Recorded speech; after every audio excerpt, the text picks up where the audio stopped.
मसीह संदेश सुनने वाले सभी मसीहों को यीशु नमस्कार।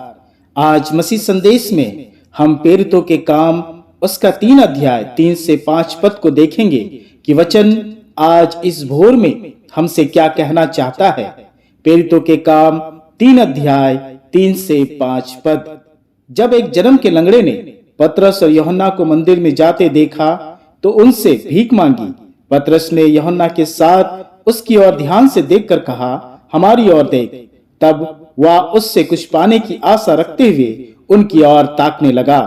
मेरे प्रियो, आज परमेश्वर हमसे चाहता है कि हम कुछ बड़ा मांगे। मंदिर के द्वार पर जो सुंदर कहलाता था, एक जन्म का लंगड़ा भीख मांगने बैठा करता था और भीख मांगकर अपना जीवन यापन करता था। एक दिन यीशु के चेले पतरस और यूहन्ना मंदिर में प्रार्थना करने जा रहे थे। तब इस जन्म के लंगड़े ने उनसे भीख मांगी। तब पतरस और यूहन्ना ने उससे कहा, हमारी ओर ताक। यह बात सुनकर वह उनसे कुछ पाने की आशा रखते हुए उनकी ओर ताकने लगा। क्या थी उस जन्म के लंगड़े की आशा और चाहत? 4 पैसे, रोटी, कपड़ा। पर परमेश्वर ने इन सब से ऊपर उसके लिए कुछ बड़ा ही रखा था, जो उसके जीवन को बदलने वाला था। आज उसे कुछ बड़ा और अधिक ही मिलने वाला था। आशा तो उसने छोटी चीज की थी। उसे एहसास ही नहीं था कि आज उसके जीवन में कुछ बड़ा होने जा रहा है। जन्म के लंगड़े व्यक्ति ने बहुत थोड़े की आशा की थी। उसे मालूम ही नहीं था कि वो किस से मांग रहा है। उसे मालूम ही नहीं था कि खुदा के घर से आज वो क्या लेकर जाने वाला है। वह खुदा जो परमेश्वर सृष्टिकर्ता यीशु नासरी है, जो सामर्थी है, जिसके लिए सब कुछ संभव है। परंतु मेरे प्रियो, हम इतना नादान हैं कि कभी कभी जीवन में हम परमेश्वर से संसार के छोटे छोटे चीजों की मांग रखते हैं, अनावश्यक चीजों की मांग रखते हैं। संसार की ये वस्तुएं जो भौतिक है, जो पल भर में ही समाप्त हो जाएगी, मिट जाएगी। आगे वचन बताती है कि पतरस ने उसका हाथ थामकर यीशु नासरी के नाम में उस जन्म के लंगड़े को चंगा कर उसे अपने पैरों में खड़ा कर दिया। जन्म के लंगड़े ने हाथ बढ़ाया और उसके पैरों ने नई जिंदगी पाई। खुदा के मंदिर में दूसरे के सहारे आया था और जब गया तो अपने पैरों पे खड़ा होकर गया। मेरे प्रियो, आज का दिन प्रभु का है। इस भोर हम कुछ बड़ा मांगे, जन्म के लंगड़े के समान नहीं। सिर्फ आशा मत कीजिए, बस मांगिए, मिलेगा।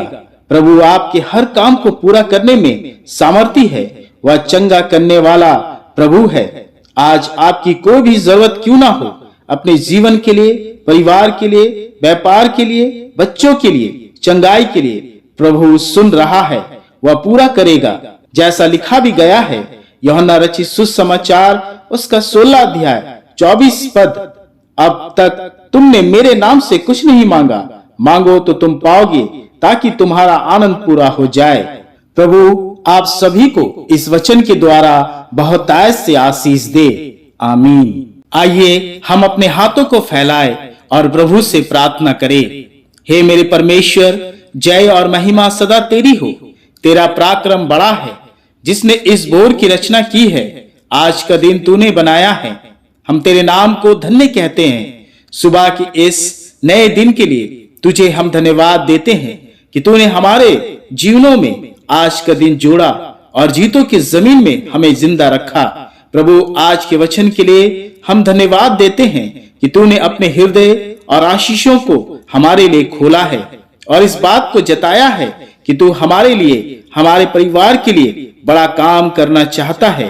हे मेरे पिता, हम भी जन्म के लंगड़े के समान तुझ पर अपनी आशा को लगाए और हम मांगते हैं कि हमारा जीवन आशीष भरा हो। प्रभु हम प्रार्थना करते हैं कि जो शारीरिक कमजोर है, बीमार है, शरीर में किसी भी प्रकार की कमी घटी है, यीशु नासरी के नाम से उन्हें शारीरिक चंगाई मिले। जो बिस्तर पर है, जो हॉस्पिटल में है, प्रभु उनकी सुधि ले। मेरे परमेश्वर, जिसका कामकाज घाटे पे चल रहा है, कर्ज से दबे हुए हैं, नौकरी की आवश्यकता है, प्रभु उनके लिए नए द्वार को खोल। बच्चों की पढ़ाई लिखाई में बुद्धि समझ और ज्ञान दे। जिन बच्चों का एग्जाम है उन्हें अच्छा स्वास्थ्य प्रदान कर और बुद्धि की घटी ना होने दे। हे प्रभु, जो आत्मिक कमजोर है उन्हें विश्वास की अच्छी पकड़ दे। प्रभु, हम मांगते हैं कि तू आज के हमारे सभी काम बोझ को उठा ले, ताकि हमारे सारी कल्पनाएं और काम हल्का और सिद्ध हो जाए। हमारे जाने आने में हमारी अगुवाई कर, शैतान की चालों से और पाप के बंधनों को तोड़ दे, ताकि हमारा जीवन और आत्मा निष्पाप रहे।